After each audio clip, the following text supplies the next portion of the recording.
Il n'y a pas d'âme dans les cellules souches, voilà, pour moi, donc on peut les utiliser. Il y a des gens qui pensent qu'il y a une âme dans les cellules souches, bon, ça les regarde.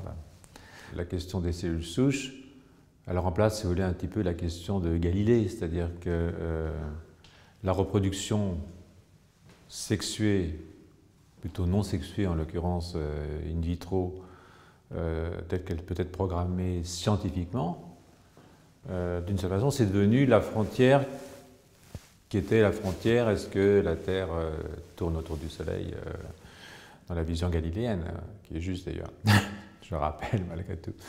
Donc c'est vrai que c'est une sorte d'un débat qui continue toujours entre des forces idéologiques, je dirais assez conservatrices, qui ont des intérêts dans un monde qui est ce qu'il est, hein, qui a une histoire, et d'un autre côté, évidemment, ce que la science et la technologie peuvent nous apporter comme connaissances nouvelles.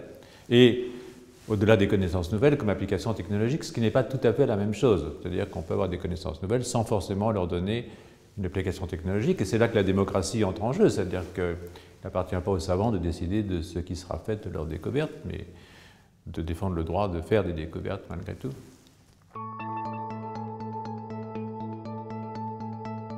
C'est aussi, à mon avis, une grande méconnaissance de l'histoire. C'est-à-dire que c'est aussi ce problème du hiatus culturel qu'il y a, en France particulièrement, je pense, mais aussi dans d'autres pays, entre la science et la culture.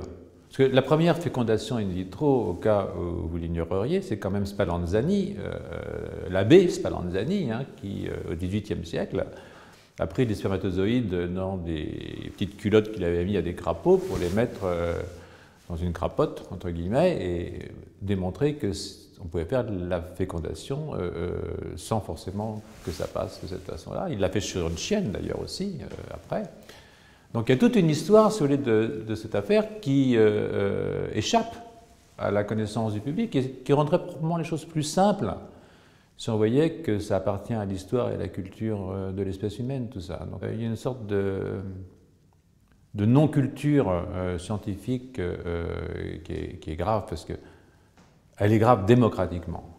Parce que je pense que vraiment, nous vivons dans un monde qui est un monde de science, quoi. Ça plaît ou ça plaît pas, mais c'est comme ça.